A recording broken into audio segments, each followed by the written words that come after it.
Boa noite, queridos irmãos, amigos que conosco estão nessa noite para mais uma vez meditarmos na Palavra de Deus. A nossa oração, mais uma vez, como de costume, é que Deus possa estar abrindo os nossos olhos, nossa mente e coração, para que possamos ouvir, entender e entendendo aplicar a Palavra de Deus à nossa vida diária, porque na verdade é isso que importa, aquilo que nós vamos aplicar daquilo que aprendemos. O aprendizado é muito bom, mas aprendizado sem prática não leva a lugar nenhum. É a nossa oração que Deus possa estar trabalhando no seu coração, de tal forma que a palavra de Deus possa entrar nele e fazer morada, de tal forma que conduza a sua vida a mudanças satisfatórias para a sua felicidade e para a glória de Deus. Estamos tendo os nossos cultos, bem como as nossas pregações de quarta-feira, os nossos estudos bíblicos, online por conta dessa pandemia do coronavírus que temos enfrentado. De forma excepcional, nós estamos aí com muitos casos agravantes aqui em nosso estado do Paraná. E o nosso município aqui também não está muito bem. Temos muitos casos, por conta disso o cuidado tem sido dobrado. Apesar do esforço dos nossos dirigentes na área da saúde, nosso prefeito municipal e daqueles que estão envolvidos e imbuídos em tratar desse assunto para melhorar as condições de saúde dos nossos munícipes, a gente vê um crescimento meio assustador aqui em nossa cidade, bem como no nosso estado do Paraná. Por conta disso, como eu disse no último encontro, para a gente dar também uma certa solidariedade a esse pessoal, nós estamos fazendo aí as nossas programações, os nossos encontros online. Além de ser uma forma mais tranquila, mais segura, nós ainda temos conseguido alcançar muitas pessoas que não conseguiríamos se o fosse de forma presencial. Então nós somos gratos a Deus por essa oportunidade que nós estamos tendo e grato a você que tem nos assistido, que tem nos ouvido, nos permitindo, através desse pequeno ensaio, dessa pequena pregação, chegarmos até a sua casa. Que Deus possa abençoar você. Ainda que pareça ridículo da minha parte, ou infantil da minha parte, eu creio que as Escrituras Sagradas são admiradas e respeitadas, e talvez até amadas, pela grande maioria das pessoas que vivem nesse nosso imenso planeta chamado mundo. Ainda que essa admiração, esse cuidado, essa perspicácia em amar a palavra de Deus, se dê por uma visão meramente histórica ou científica, e não de forma sobrenatural, entendendo que as Escrituras são de fato a palavra viva do Deus vivo, como é o caso de que nós cristãos cremos. Pois as Escrituras são, sim, um compêndio de história. Nós encontramos nas páginas da Bíblia, da palavra de Deus, um grande número de histórias, dos tempos antigos, de civilizações antigas, inclusive de algumas civilizações que governaram o mundo de uma forma quase que completa, o mundo conhecido daquela época, e que nós só temos conhecimento dessas civilizações, desses povos, com o seu mundo, com a sua forma de viver, graças à narrativa que nós encontramos nas escrituras desses povos, como por exemplo os assírios. Foram um povo que dominou grande parte aí da Palestina, os medos e persas, e o maior de todos os impérios, que só perdeu para o Império Grego, o Império Babilônico. Nós só conhecemos, só temos notícias desses povos que deixaram de existir, porque eles estão traçados a sua história nas páginas das Escrituras. Então a Bíblia, a Palavra de Deus, as Escrituras são sim um compêndio, um livro de história. Contém história. Não é um livro só de história, mas contém história. Também nós encontramos nas páginas das Escrituras um grande compêndio científico. Muitas questões que envolvem a nossa ciência moderna estão ligadas a conhecimentos que só foram passados para chegar até nós com base em alguns inscritos ou transcritos na palavra de Deus. Por exemplo, nós temos o caso, por exemplo, da lei da gravidade, que só foi elucidada, só foi esclarecida, só foi compreendida por conta dos nossos dias, mas que a palavra de Deus lá, há 7 séculos antes de Cristo, já dizia que a Terra possui uma atração, inclusive, sobre o ar, porque o ar tem peso. Então é uma atratividade. E isso os escritores sacros já tinham um certo conhecimento, não é? dessa questão. É o mesmo profeta Isaías que nos fala, por exemplo, no seu livro, escrito há 730 anos, pelo menos antes de Cristo, da redondeza da terra como uma circunferência, coisa que nós só viemos descobrir, só viemos entender como verdade, agora nos nossos dias, chamado na ciência moderna. Então esses objetos nos dão conta de que a Escritura, sim, elas são um compêndio científico, ela possui ciência, porém não é um livro de ciência, certo? Porém, para nós os cristãos, as Escrituras Sagradas possuem mais do que história e ciência. Elas são o registro fiel da revelação do Deus Eterno, que nos apresenta o seu plano de redenção, o seu plano de salvação para a nossa raça humana caída, perdida no pecado. As Escrituras são o projeto de Deus, o plano redentivo de Deus, através do qual todos os homens, em todos os tempos e lugares, possuem ou devem ter o privilégio de ouvir falar desse plano, para que através desse plano ele possa ser encontrado e, sendo encontrado, aceitar o plano redentivo ou negar o plano redentivo e, consequentemente, determinar através do seu livre-arbítrio, da sua vontade própria, a sua decisão eterna. Se quer passar a eternidade com Deus ou sem Deus. E nós vemos que essas questões estão envolvidas, né, nas Escrituras, que nos legam também a ideia de que ela é o registro fiel de Deus para que nós, que cremos nele, que aceitamos como nosso Senhor e Salvador, os registros fiéis e infalíveis dos seus princípios, dos seus valores, que agora devem nortear a vida daquela pessoa que foi alcançada pelo seu plano de redenção. E nós entendemos que esses princípios, esses valores devem, de fato, caminhar com a nova pessoa, porque elas são a representação da vontade soberana de Deus. Nós entendemos que as Escrituras são a verdade de Deus para todos os homens. E pensando em cima desse tema, eu quero pensar com vocês nessa noite sobre somente a verdade. Porque nós vivemos em um tempo onde muitas vezes verdade e mentira se misturam. Muitas vezes nós não sabemos o que de fato é verdade, o que de fato é mentira. Nós não sabemos muitas vezes o que é verdadeiro, o que é falso. Mas com base nas Escrituras nós vamos enxergar e ver que a palavra de Deus, ela é a verdade e somente ela deve nortear e guiar os nossos passos. Para embasar o nosso pensamento nessa noite, eu vou ler a palavra de Deus na segunda carta do apóstolo Paulo à igreja de Tessalônica, capítulo 2, versículos de 11 a 15, que nós lemos assim: Portanto, Deus permitiu que eles creiam nessas mentiras, por meio do seu poder sedutor, e todos eles serão julgados com justiça, por terem crido na falsidade, rejeitando a verdade e sentindo prazer na injustiça. Mas nós devemos dar sempre graças a Deus por vocês, irmãos amados pelo Senhor, porque Deus escolheu desde o princípio dar-lhes a salvação, purificando-os pela obra do Espírito Santo e pela fé na verdade.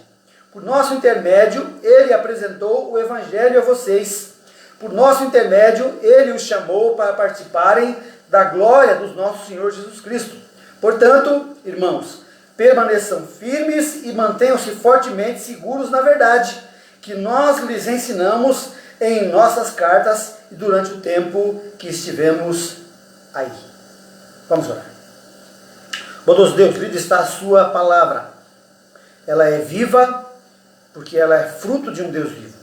E ela é a verdade do Senhor. Nós pedimos que o Senhor possa nos guiar nesta noite, para que possamos entender esse conceito de que a palavra de Deus é a verdade soberana para a nossa vida, e entendendo, aplicar essa verdade à nossa vida prática, no nosso dia a dia, para que essa verdade possa nos conduzir, possa nos guiar, possa direcionar o nosso coração, nossa mente e nossa vontade, para que possamos assim fazermos a sua vontade. É o que nós oramos e te pedimos em nome de Jesus. Amém.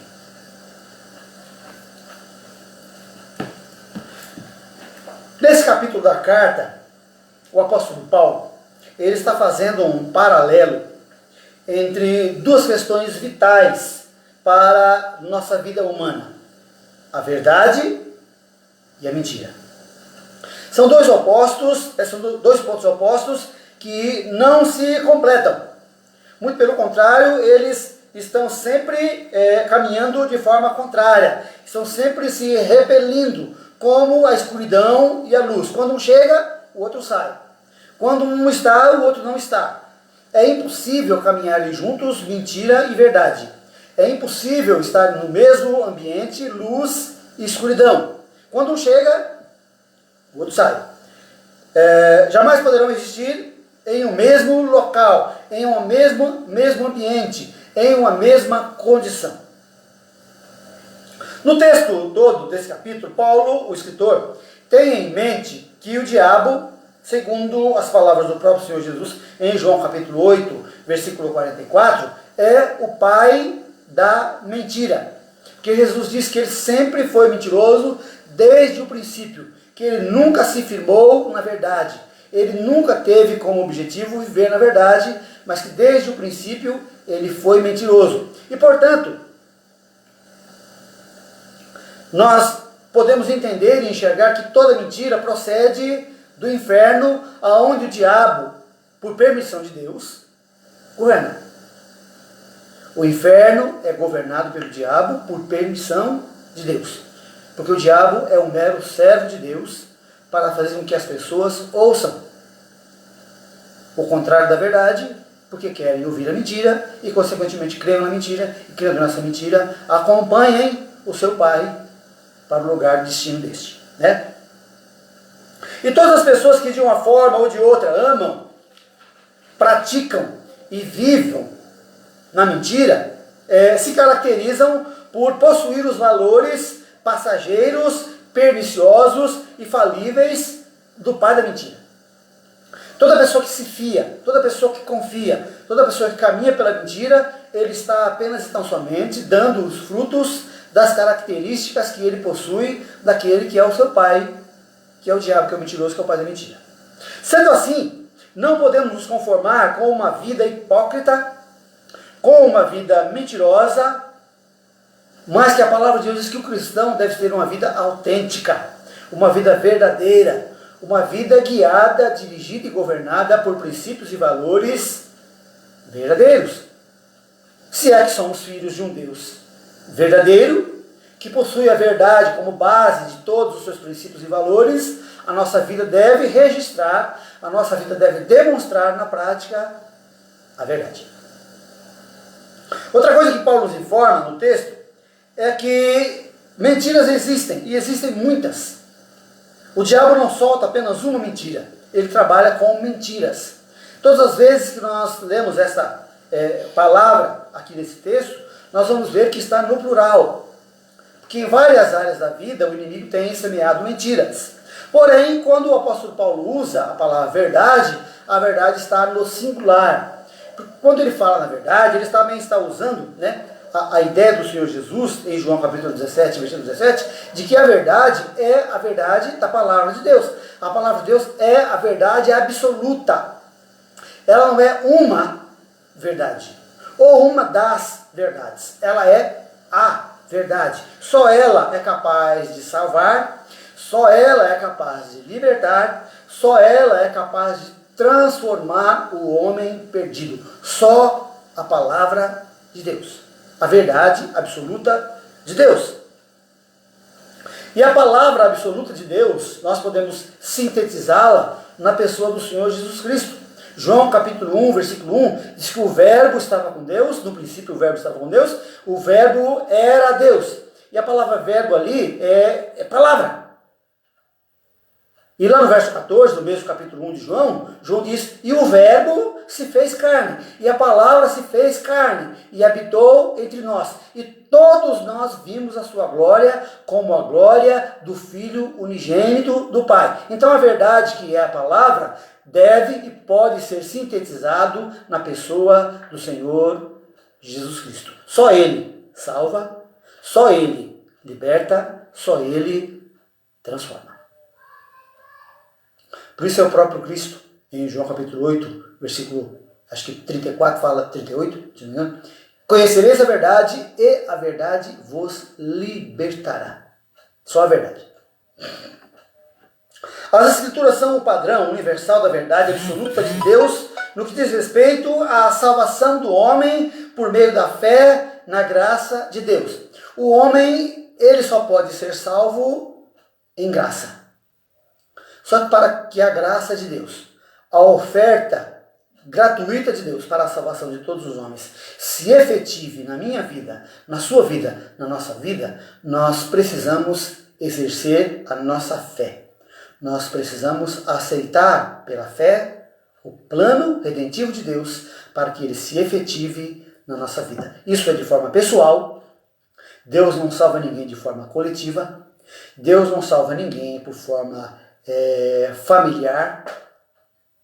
O papai pode ser salvo e o filhinho não. O filhinho pode ser salvo e o papai não. A esposa pode ser salva e o esposo não. E assim sucessivamente. Deus não tem sobrinhos, Deus só tem filhos. Todos os que entrarem no céu serão filhos de Deus que aceitaram o seu plano redentivo por sua livre e espontânea vontade. Deus, através do sacrifício de Jesus Cristo na cruz, propiciou oportunidade para todos os homens de todos os tempos, de todos os lugares, para entrarem no céu pela porta. Não tem outro jeito de entrar no céu. Não dá para pular o muro. Não dá para entrar pela janela. Não dá para entrar por algum buraco estreito na parede. Não tem jeito. Nós só podemos entrar no céu pela porta. E mais uma vez o Senhor Jesus se apresenta como aquele que é capaz de nos dar essa oportunidade, quando ele diz, eu sou a porta. Não existe nada que nós, todos, míseros pecadores, possamos fazer para conquistar o favor, a graça de Deus. Sermos bons pais, pagarmos as nossas dívidas, cumprirmos as nossas missões, não nos dão a condição de sermos merecedores do céu, porque isso que nós fazemos nada mais e nada menos é do que cumprirmos a nossa obrigação de sermos bons pais, de pagarmos os nossos deveres, de cumprirmos as nossas obrigações. Essa obrigação é minha. Isso não nos garante salvação. Isso não nos compra o favor de Deus. O favor de Deus é imerecido, por isso graça. E ele só pode ser encontrado no homem através da sua fé. No céu não se entra por merecimento, pois o que nós merecemos por conta do nosso pecado, na nossa vida dissoluta, é o inferno. Todos nós, seres humanos, merecemos o inferno. Mas Deus, em sua infinita graça, propiciou, tornou propício, tornou-se favorável, oferecendo oportunidade a todos os homens de escaparem do inferno mediante o plano redentivo que ele estabeleceu antes da fundação do mundo, antes da fundação do homem, antes que eu e você viéssemos a existir. Deus, em sua onisciência, já sabia que formaria, que criaria o homem cairia em desgraça, mas que ele traria um plano que fosse capaz de redimir o homem do seu pecado e dar-lhe a condição de entrar no céu e de no céu viver aquilo que Deus tem projetado para nós, para toda a eternidade. Essa é a mensagem maravilhosa do Evangelho, que o que Deus exige de nós, para que Ele possa nos alcançar com a salvação que é dele, é crer.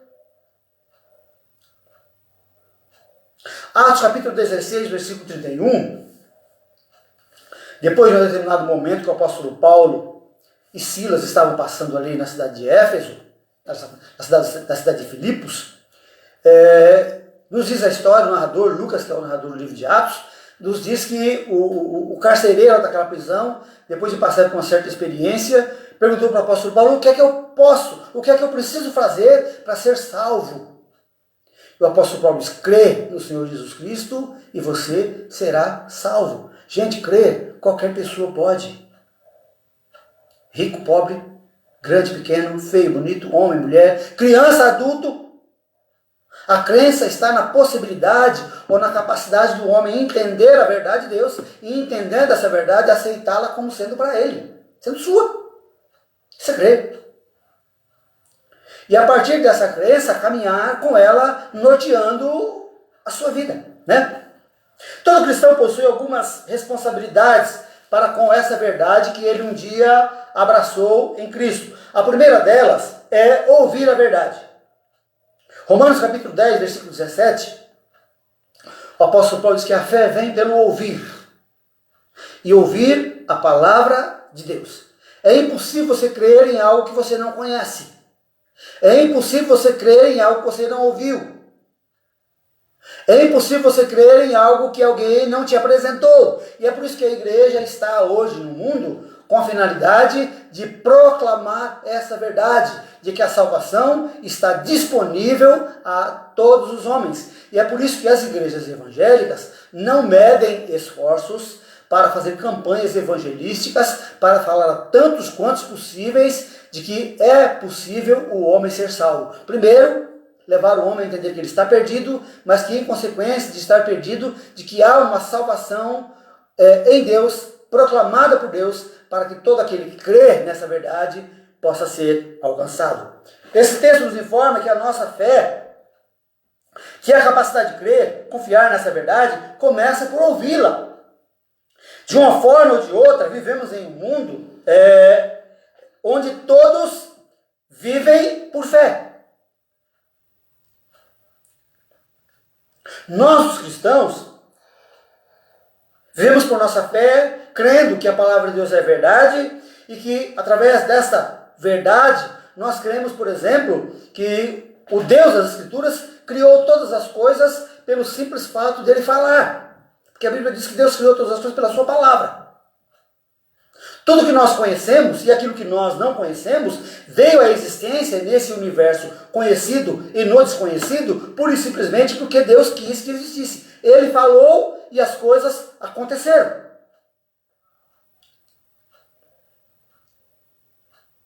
Mas nós encontramos também, dentro da nossa existência humana, aqueles que creem que esse universo que nós conhecemos veio à existência através do acaso. Aconteceu uma explosão cósmica, que a ciência chama de Big Bang, e essa explosão, através do acaso, formou todos os planetas, todas as estrelas. De todos esses planetas, o nosso planeta gerou vida, e dessa vida que começou com uma pequena ameba, chegou até nós.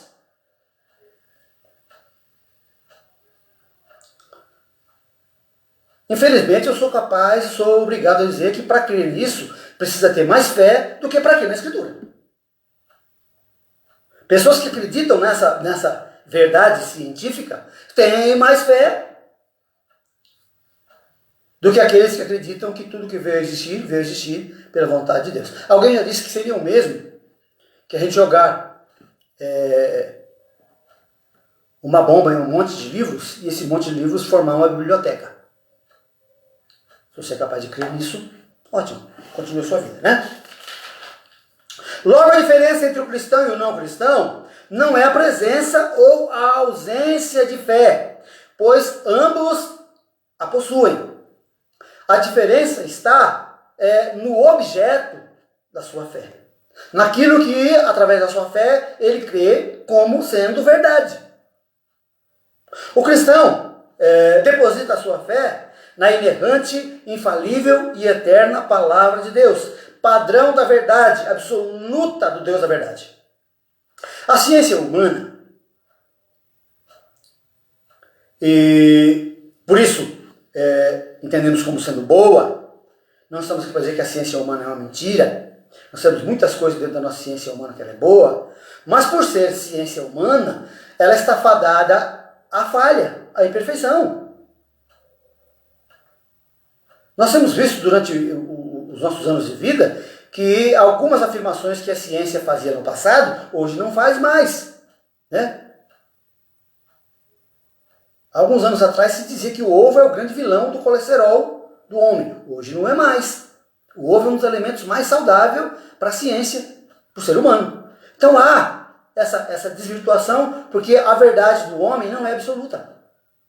Nós somos infalíveis, nós somos falhos, então é óbvio que a nossa ciência, por melhor que ela seja, por mais que ela seja governada, dirigida por pessoas que querem o bem, são pessoas instruídas, são pessoas capacitadas, são pessoas que querem fazer a coisa funcionar, ela está afadada à falha, à imperfeição, porque é humana. Logo, se nós queremos resguardar, proteger e acrescer nossa fé, devemos apreciar os ensinos da palavra de Deus, ouvindo, lendo, porque ela sim é o padrão de verdade. A Bíblia não muda, não mudou, nem jamais mudará. Alguém já disse que a Bíblia ela é mais atual do que o jornal de amanhã, que ainda vai sair. E é de fato. Hoje nós temos a facilidade, as facilidades de, se não temos um tempo para pegar o papel e ler, nós podemos, durante os nossos afazeres, usando o celular, usando o computador, usando o rádio, ouvirmos a palavra de Deus através de um CD, através de um programa no seu celular, no seu rádio, através de um pendrive, no seu carro, em uma viagem. Hoje nós temos toda a oportunidade para ouvirmos a palavra de Deus, ler a palavra de Deus. Portanto, dizer que nós não temos tempo é mera especulação, é a gente oferecer à nossa mente a mentiras diabólicas que de alguma forma nos enganam de que nós não temos tempo para fazer o exercício de ouvir e de meditar na palavra de Deus. Não estou dizendo que você não possa ler ou não possa ouvir, outros livros, outros assuntos, outros temas, livros não cristãos, livros não evangélicos, ouvir pessoas não cristãs, não evangélicas. O cristianismo, gente, não deve nos levar a um bando de homens e mulheres alienadas do mundo. Mas é o próprio apóstolo Paulo, na primeira carta que ele escreve à igreja de Tessalônica, no capítulo 5, versículo 21, ele examina tudo, olha tudo, leia, ouça. Aquilo que você achar que é bom, guarda. Aquilo que não presta, você descarta. Abandona o que não presta, guarda o que é bom. Nós temos muita coisa boa fora do âmbito também evangelístico, do evangelho. Mas nós precisamos fazer com que o crivo daquilo que é bom para nós passe pela palavra de Deus. É ela quem vai indicar para nós se aquilo é padrão, se aquilo é valor para a gente aplicar para a nossa vida ou não. Porque ela é o padrão da nossa verdade. A segunda coisa que nós precisamos ter de responsabilidade para com a verdade é crer nessa verdade. 2 Tessalonicenses capítulo 2, versículo 13. Ler e ouvir a palavra de Deus é sensacional.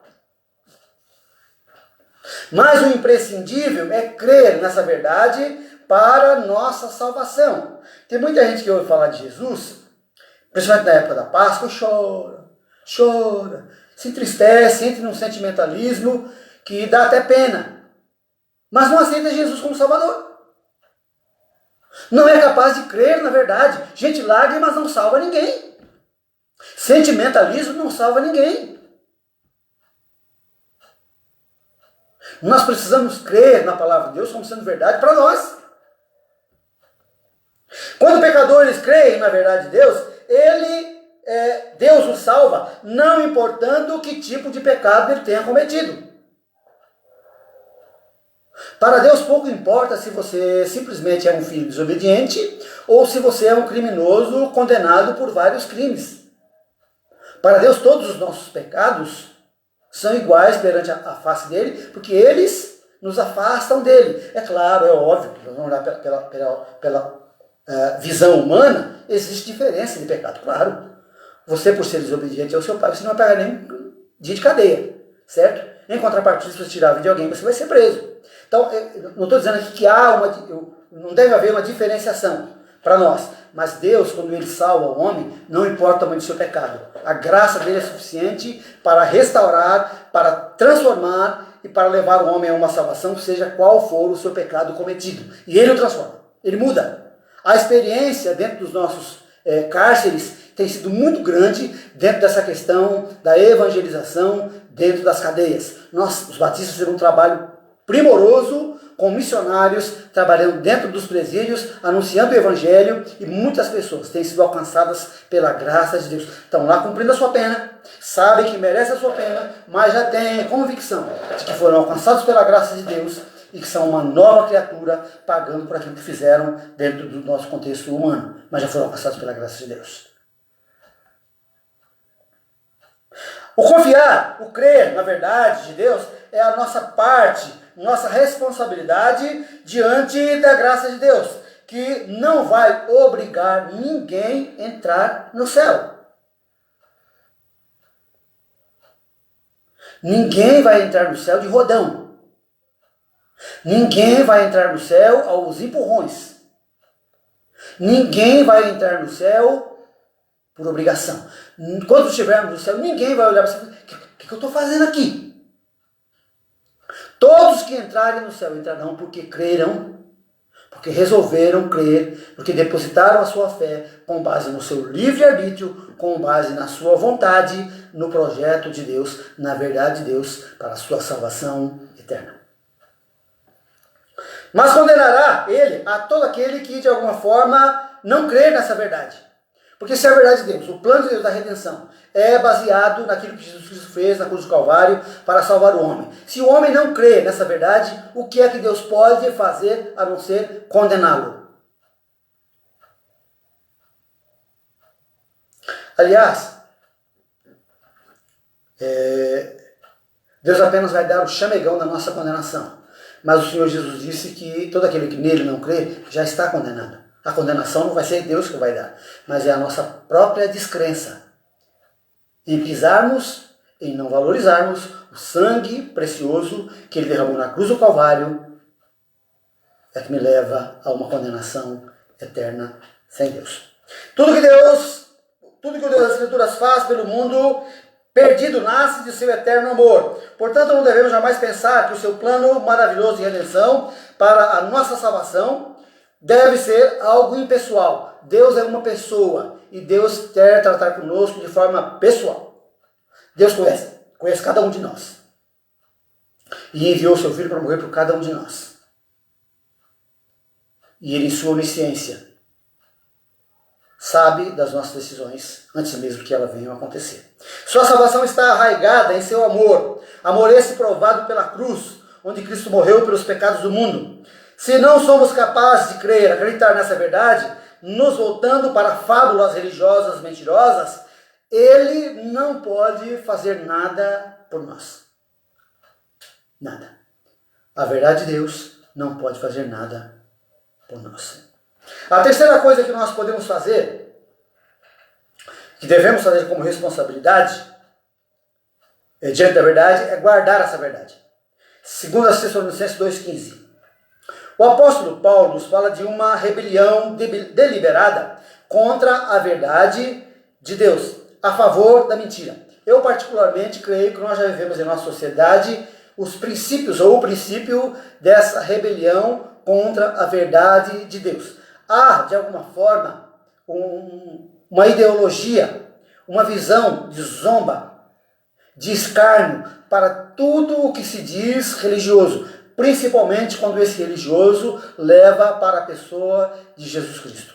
Há na sociedade uma ideia, uma ideologia de que o evangelho é uma mentira, e que a mentira do diabo é a verdade. É claro que essa visão universal da verdade transferida para a mentira de Satanás dará o seu centro, ou o seu ponto maior, quando o anticristo reinar sobre a terra e a igreja for arrebatada, de acordo com a minha crença. Onde o diabo, com todas as suas mentiras, trabalhará por esse mundo, levando as pessoas a crer com o seu poder na mentira que ele fará acontecer no meio da sociedade humana de forma universal. A verdade de Deus não estará mais aqui, mas os homens estarão sendo guiados, dirigidos e governados pela mentira, como sendo ensinada como verdade. Mas o apóstolo Paulo nos fala desta apostasia que já está no mundo. Mas ele nos fala de um grande perigo, nos dá um grande alerta, para que nós, cristãos, possamos entender que nós precisamos guardar essa verdade. Essa verdade deve fazer parte da nossa vida cotidiana, deve fazer parte da nossa existência. Nós precisamos amar essa verdade e, amando essa verdade, guardá-la em nosso coração para nos proteger de toda e qualquer mentira que possa chegar até os nossos ouvidos. Porque tem uma coisa que assim a gente percebe de forma extraordinária, né? Que uma pessoa, antes de aceitar o Evangelho, ninguém fala nada para ele de religião, ninguém fala nada para ele de Bíblia, ninguém fala nada para ele de Deus. Mas depois que ele abraça o Evangelho, surge tanta gente com tantas opiniões, tantas heresias começam a surgir na cabeça do camarada. E se esse camarada não estiver com seus passos firmados, tendo guardado a verdade no seu coração, abandona. Tantas facilidades, tantas ideologias humanas contrárias à verdade de Deus. É impressionante e ao mesmo tempo triste, né? O número de pessoas com quem nós compartilhamos o nosso dia a dia. Isso é uma verdade para mim e quero crer que é uma verdade para você. Que você conversa com a pessoa e você fala que você é um cristão, você se apresenta como cristão, ou ele percebe que você é um cristão e começa a conversar com você como cristão, e ele diz: puxa vida, eu também já fui um cristão, eu também já fui membro de uma igreja tal, igreja tal, igreja tal, já fiz isso, já fiz aquilo, já cantei, já preguei, já orei, já.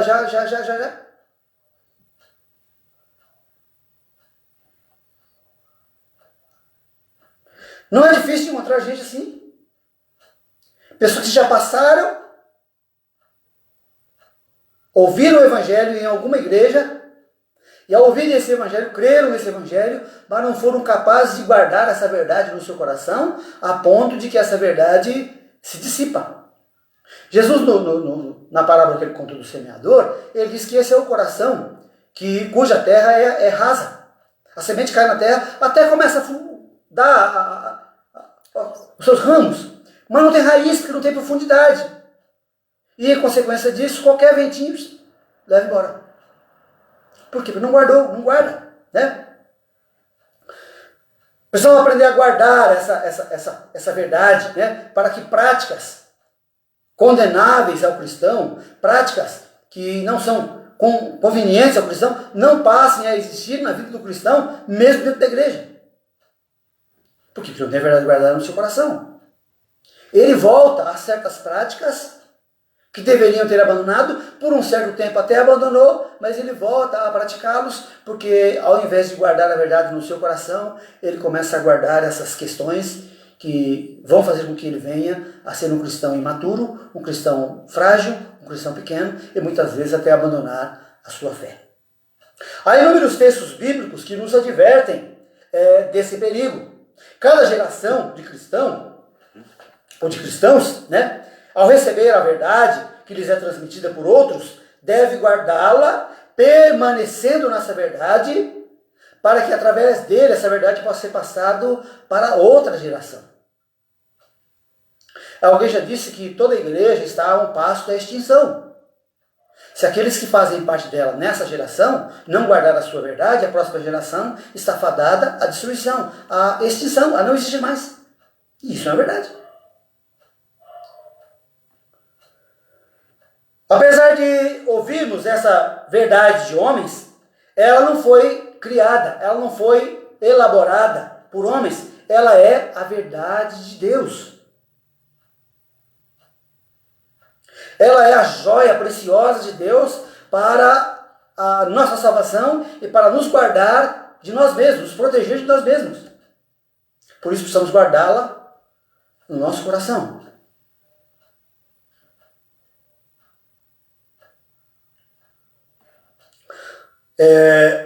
Ela é capaz, ela é a única que pode nos salvar, libertar e dar um novo estilo de vida. Mas é preciso que ela seja guardada em nosso coração. A quarta responsabilidade nossa para com a verdade é praticá-la. Ainda em 2 Tessalonicenses, capítulo 2, versículos 16 e 17. Também não basta crer e guardar a verdade. Também precisamos evidenciá-la em nossa vida cotidiana, em nossos afazeres diários, quer sejam os nossos afazeres domésticos, quer sejam os nossos afazeres profissionais, quer sejam os nossos afazeres sociais. Nós precisamos evidenciar a verdade de Deus que norteia as nossas decisões, que norteia a nossa fala, que norteia o nosso caminhar. Um mau funcionário, ao ser convertido e ao aceitar a verdade de Deus, precisa ser transformado em um excelente funcionário. Bom só não basta, é excelente. Um mau patrão, ao receber a verdade de Deus e aceitá-la como sendo dela e guardá-la no seu coração, deve compartilhá-la, deve praticá-la de tal forma que ele se torne um excelente patrão, que valorize os seus funcionários, que respeite os seus funcionários. Um mau pagador deve voltar a ser um pagador bom, excelente, cumprindo as suas obrigações. Porque é a prática dessa verdade que vai evidenciar se ela de fato está guardada no nosso coração ou não. Tiago, meu irmão de Jesus, em sua carta, nos informa que uma pessoa que ouve, crê na palavra, mas não a pratica, estará apenas e tão somente se auto-enganando, enganando a si mesmo. Nossa vida cotidiana, diária, em sociedade, deve ser norteada, orientada pelos princípios e valores da palavra de Deus, a verdade. Por isso Paulo adverte os nossos irmãos de Tessalônica e a nós hoje que devemos andar de modo agradável àquele que é o nosso Senhor, àquele que é o nosso Deus, àquele que é a verdade. E isso entre os nossos semelhantes em todos os nossos relacionamentos pessoais. Os seus relacionamentos de casa, entre pai e filhos, filhos e pais, marido e mulher, mulher e esposo. O seu relacionamento com seus vizinhos. O seu relacionamento com seus parentes, com seus amigos, com o seu patrão, com seus colegas de emprego. Com aqueles que são os seus credores ou com aqueles que são os seus devedores, devem ser norteados pela verdade da palavra de Deus. Porque é a prática dessa verdade que vai nos levar a que as pessoas enxerguem que nós de fato estamos vivendo em conformidade com esses princípios e valores. Há uma grande preocupação por parte do apóstolo Paulo com dois aspectos da nossa vida cristã: nossas palavras e nossas ações. O que dizemos e o que nós fazemos. As duas coisas devem caminhar juntas e não contrárias. Nosso agir e nosso falar devem entrar ou estar em consonância, porque são frutos de uma vida guiada e dirigida pela verdade. Aquilo que eu falo deve estar ligado àquilo que eu faço. A melhor maneira de guardar a verdade é colocando-a em prática em nossa vida.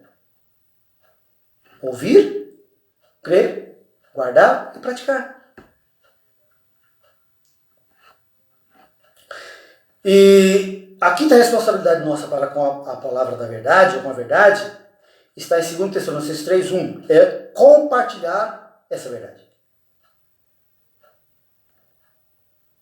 É lógico que haja uma sequência. Ouvir, crer, guardar, praticar, compartilhar.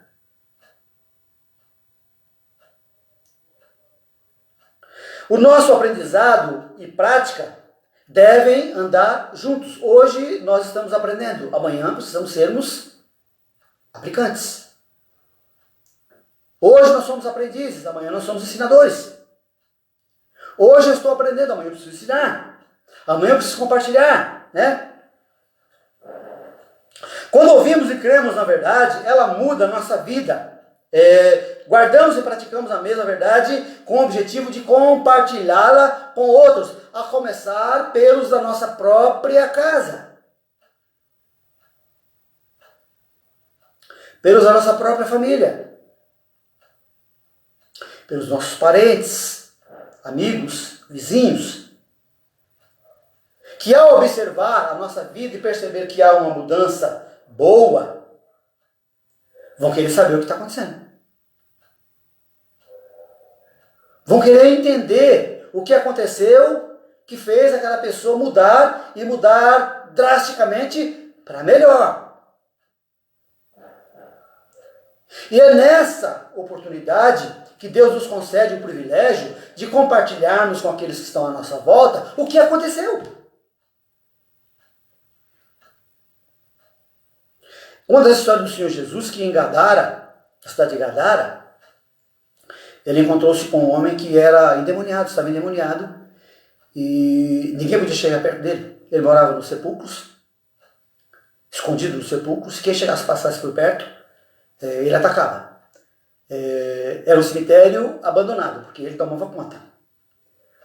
Mas Jesus chegou naquele homem, com aquele homem, e repreendeu aqueles espíritos imundos que estavam nele, e a partir do momento que ele teve contato com a verdade, que é Jesus, e reconheceu Jesus como Filho de Deus, e o aceitou como seu Salvador e Senhor, ele teve a sua vida mudada de forma drástica, de forma instantânea. Quando os homens da cidade foram até aquele sepulcro ver aquele homem, ele estava vestido, antes estava nu, já não tinha mais nenhuma corrente nos seus braços, e falava com toda a lucidez, como se nada houvesse acontecido no passado. E quando Jesus passa a se despedir daqueles cidadãos, uma das coisas que ele fala para Jesus: Jesus, deixa eu ir com você, deixa eu te acompanhar.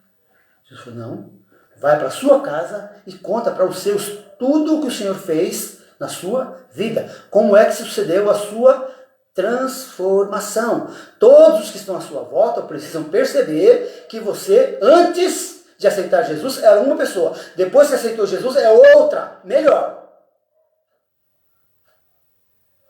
E ao ter essa curiosidade que vem de Deus, porque é Deus quem oferece essa oportunidade para que você compartilhe a palavra dele com outras pessoas, porque Deus é a pessoa mais interessada em salvar os seus parentes, em salvar os seus amigos, em salvar os seus filhos, em salvar o seu esposo, e você é o agente, você é a principal testemunha da transformação que Deus fez na sua vida, bem como eu sou da minha. Deus não nos chamou para sermos pregadores, grandes pregadores, muito embora nós tenhamos grandes pregadores e pregadores mais ou menos e pregadores pequenos, pregadores. Mas não somos todos que somos chamados para pregar o Evangelho de forma coletiva. Interessante que o Senhor Jesus, em Atos capítulo 1, versículo 8, falou para os seus apóstolos e para os seus discípulos, que formavam um grupo de cerca de 120 pessoas, vocês vão ser minhas testemunhas em Jerusalém, Judeia, Samaria e até os confins da terra. Vocês são minhas testemunhas dentro da sua casa, na sua circunvizinhança, no local onde você vai para o seu trabalho, onde você vai fazer a sua compra, onde você vai se relacionar com pessoas. Você é minha testemunha. E o seu testemunho é o compartilhar da minha verdade que mudou a sua vida para outras pessoas. Alguém já disse que nós devemos viver o Evangelho de tal forma que as pessoas devem ver Jesus em nós. Se for preciso, você vai abrir a sua boca e falar, porque eles vão ver que você é uma pessoa diferente, você age diferente, você fala diferente, você pensa diferente, porque nós temos a mente de Cristo. É assim que ele oferece oportunidades para testemunharmos e para outros ouvirem a verdade que será glorificada na vida daqueles que ouvem e na sua vida por compartilhá-la com outros. A começar pela nossa casa, pois se nós somos pais, somos discipuladores dos nossos filhos. Temos o privilégio de discipular os nossos filhos com essa verdade, de implantar essa verdade no coração dos nossos filhos. E eles vão perceber que o filho é discípulo, quer queiramos, quer não. Nossos filhos estão nos observando. E ao observar mudança de comportamento, transformação em nossa vida, vão querer que essa transformação os alcance também. Vejam o nosso privilégio como cristãos, como pais, como mães.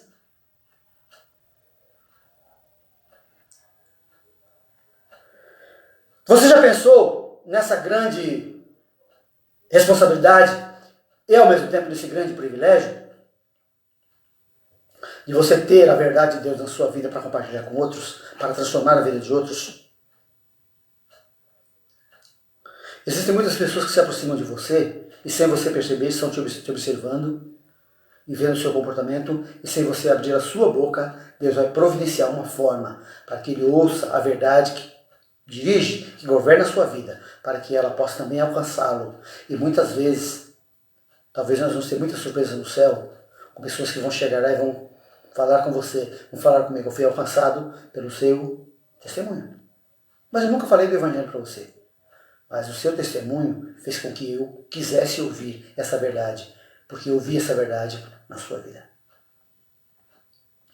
É um ministério tão extraordinário que Pedro, o apóstolo, nos informa que os anjos ficam impressionados com o que Deus está fazendo no mundo através da igreja, composta por homens e mulheres falhos e imperfeitos como eu e você, alcançando vidas, libertando vidas, transformando vidas, alcançando famílias, libertando famílias, transformando famílias e fazendo com que a palavra da verdade seja passada de uma geração para outra, para a glória de Deus, até o dia em que diga: basta, chega, ninguém quer mais ouvir a verdade, deixe que eles vão agora, a partir de agora, ouvir apenas a mentira. Enquanto isso não acontece, nós temos o privilégio de sermos esses portadores dessa verdade. Por isso, gente, a vida cristã deve ser embasada apenas e tão somente na verdade. Só a verdade. É a verdade de Deus. Valoriza isso. Dá valor disso na sua vida. Aproveite para que você viva essa verdade de tal forma que ela torne você uma pessoa brilhante, uma pessoa maravilhosa, sem que você talvez nunca saia da cidade onde você mora, sendo que você talvez nunca faça uma viagem para um outro país, mas aonde você está inserido, porque se você for bênção dentro da sua casa, para os seus familiares, você já será bênção para a nossa sociedade, desaguando na sociedade filhos honestos, filhos que cumprem a verdade, filhos que vivem submissos à vontade de Deus e que lá na frente vão gerar frutos para a geração futura e futura e futura. Que Deus possa nos abençoar e que nós possamos ficar com essa meditação, ouvirmos, entendermos, crermos, praticarmos e compartilharmos a verdade com as pessoas que estão à nossa volta. Amém? Que Deus te abençoe. Vamos orar mais uma vez. Bondoso Deus, depois de compartilharmos essa pequena meditação com os nossos irmãos e amigos, rogamos a sua mediação para que a sua palavra tenha livre curso de atuação nos nossos corações. Que nós possamos aplicar essa verdade à nossa vida, para que essa verdade possa, Deus, guiar, transformar os nossos passos, de tal forma que nós possamos sermos bênçãos na vida de pessoas nesta vida e na eternidade, ao compartilharmos aquilo que o Senhor tem feito por nós, através da sua palavra. Se porventura, dentre aqueles que estão nos ouvindo, existir alguém que está passando por alguma enfermidade física, ou parente desses, que a sua graça maravilhosa possa ser com cada um, que o Senhor possa repreender enfermidades. Abençoa, querido Pai, nós te pedimos aqueles que estão cometidos do Covid aqui em nossa cidade. Tem misericórdia, abençoa, aguarda, Senhor. Os nossos profissionais da saúde, nós pedimos que o Senhor possa abençoá-los, resguardando, protegendo, dando capacitação a cada dia para que possam estar lidando com essa situação que em muitos casos beira o desespero, mas que a sua graça maravilhosa possa ser com cada um. Toma, Pai, nas suas mãos, nós te pedimos, nosso prefeito municipal e aqueles que fazem parte do seu secretariado, que todos possam estar sendo cobertos pelo Senhor, resguardados pela sua mão poderosa, capacitando, orientando, dando discernimento, para que as decisões possam ser as melhores para o bem de cada um daqueles que fazem parte do nosso município. Nós oramos assim e nós te pedimos essas bênçãos em nome de Jesus. Amém. Você que está nos ouvindo aí no nosso canal, Igreja Batista Graciense, no YouTube, se porventura tiver alguma pergunta, quiser fazer alguma pergunta, pode fazer. Nós estamos aqui disponíveis para responder dentro das nossas capacidades, dentro daquilo que nós entendemos. E se for possível também, dá o seu joinha para o nosso grupo, para fortalecer assim a nossa comunidade, o nosso canal. Amém? Boa noite.